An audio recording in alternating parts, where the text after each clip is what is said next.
नमस्ते सर, कैसे हैं आप सभी। उम्मीद करता हूँ आप सभी अच्छे होंगे। जैसा कि आपको पता है कि राजस्थान कर्मचारी चयन बोर्ड के जितने पेपर होते हैं उन सभी में राजस्थान जीके के लगभग सभी प्रश्न रिपीट होते हैं। तो आज अपन उन सभी प्रश्नों को देखने वाले हैं। राजस्थान कर्मचारी चयन बोर्ड के 2021 में हुए पटवार सीधी भर्ती परीक्षा कोड नंबर 104B द्वितीय चरण के पेपर के राजस्थान जीके के इतिहास, कला, संस्कृति और भूगोल के हम उन्हीं प्रश्नों को पढ़ने वाले हैं जिन पर राजस्थान के नवीन जिले बनने से उन प्रश्नों का उत्तर नहीं बदलता। अगर राजस्थान के नवीन जिले बनने की वजह से किसी भी प्रश्न का उत्तर बदल रहा है या हल्का सा भी डाउट है कि इस प्रश्न का उत्तर नवीन जिले बनने की वजह से बदल सकता है, उन सभी प्रश्नों को मैंने यहाँ से हटा दिया, जिससे आपको किसी प्रकार की कोई समस्या नहीं होगी। तो निश्चित होकर बार बार इन्हीं का अध्ययन करें।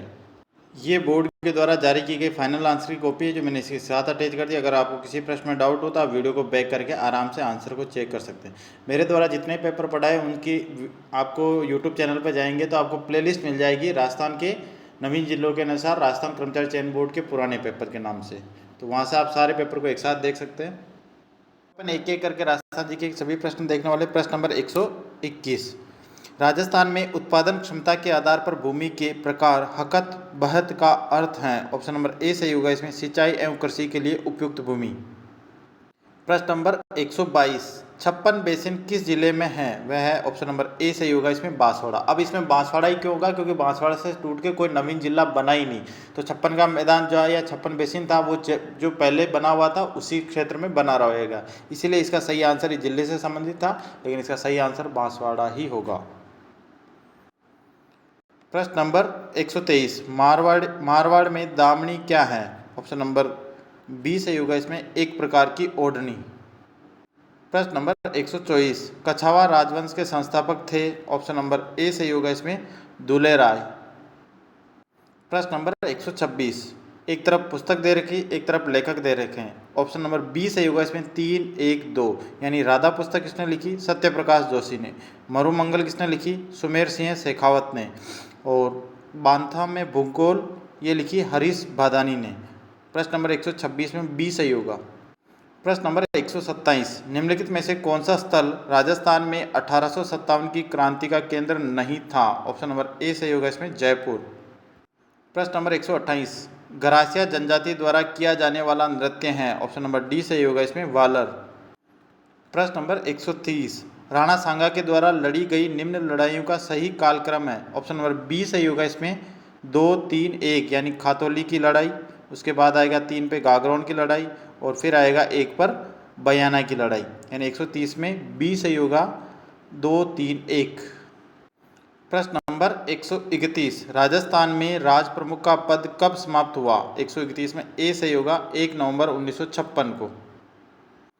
प्रश्न नंबर 132 और 33 अपन स्किप कर रहे हैं। प्रश्न नंबर 134, संत भूरीबाई अलग का कार्यक्षेत्र था। ऑप्शन नंबर ए सही होगा इसमें मेवाड़।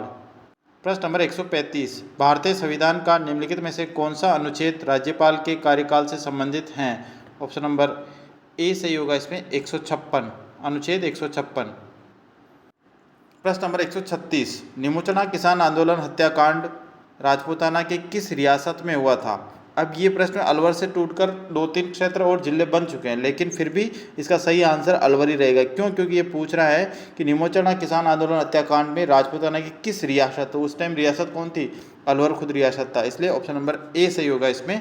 अगर ये जिले से पूछता तो फिर इसमें डाउट में चला जाता, लेकिन बाकी इसका रियासत से पूछ रहा तो ये सीधा अलवर ही होगा, क्योंकि पूरा पहले अलवर ही रियासत थी। 136 में ए सही होगा।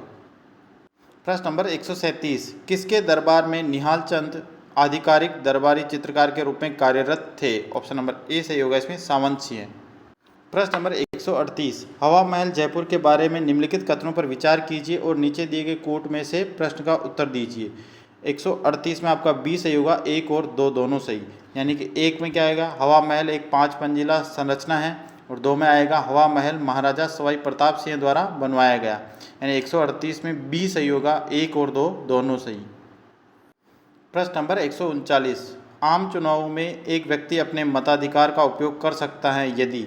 ऑप्शन नंबर डी सही होगा इसमें 1 और 2 दोनों सही, यानी वह भारत का नागरिक हो और उसकी उम्र 18 वर्ष से कम नहीं हो। प्रश्न नंबर 139 में डी सही होगा 1 और 2। प्रश्न नंबर 140, कुंडा पंथ के प्रणेता कौन थे। ऑप्शन नंबर डी सही होगा इसमें राव मलिनाथ जी। प्रश्न नंबर 141 अपन स्किप कर रहे हैं नवीन जिले की वजह से। प्रश्न नंबर 142, प्रश्न नंबर 142 क्या कहता है? राजस्थान के राज्यपाल से संबंधित निम्न कथनों पर विचार कीजिए। इसमें आपका ऑप्शन नंबर बी सही होगा, 1, 2 और 4 सही। यानी एक क्या कहता है, उसे भारत का नागरिक होना चाहिए, 2 कहता है उसकी आयु कम से कम 35 वर्ष होनी चाहिए, और 4 क्या कहता है वह एक से अधिक राज्यों का राज्यपाल हो सकता है। 142 के अंदर बी सही होगा, 1, 2 और 4 सही। प्रश्न नंबर 143 आपका डिलीट हुआ था। प्रश्न नंबर 144, निम्न में से किसे राजस्थान के लोकायुक्त के अधिकार क्षेत्र में सम्मिलित नहीं किया गया? प्रश्न नंबर 144 में आपका ए सही होगा, मुख्यमंत्री को। प्रश्न नंबर 145, हाड़ौती का सुरंगा मेला कहा जाता है? 145 में डी सही होगा, इसमें चंद्रभागा का मेला। प्रश्न नंबर 146, निम्न में से कौन सा युग्म सही है? एक तरफ संस्थान दे रखे, एक तरफ स्थापना दे रखी। 146 के अंदर आपका ए सही होगा, क्योंकि ये पूछ रहा सही युग्म कौन सा है, तो ऑप्शन नंबर ए सही होगा। इसमें राजस्थान साहित्य अकादमी 28 जनवरी 1958, यानी 146 में ए सही होगा। प्रश्न नंबर 147, निम्न में से उस समूह का चयन कीजिए जिन्होंने 3 या अधिक अवसरों पर राजस्थान के मुख्यमंत्री पद की शपथ ली। प्रश्न नंबर 147 में आपका बी सही होगा, इसमें Mohanlal Sukhadia, Haridev Joshi, Ashok Gehlot. Option number B सही होगा। प्रश्न नंबर 138, RSHRC के अध्यक्ष की नियुक्ति खालिस्तान की जाती हैं। प्रश्न नंबर 148 में ए सही होगा आपका, मुख्यमंत्री की अध्यक्षता वाली समिति की अनुशंसा पर राज्यपाल द्वारा। 148 में ए सही होगा। प्रश्न नंबर 150 आपका डिलीट हुआ था, और 149, तिल चौथ या संकट चौथ मनाई जाती हैं। ऑप्शन नंबर डी सही होगा, इसमें माघ कृष्ण चतुर्थी को। Thank you sir. इसमें राजस्थान जीके के इतने प्रश्न थे। मिलते हैं नेक्स्ट वीडियो में किसी नेक्स्ट पेपर के साथ। Thank you.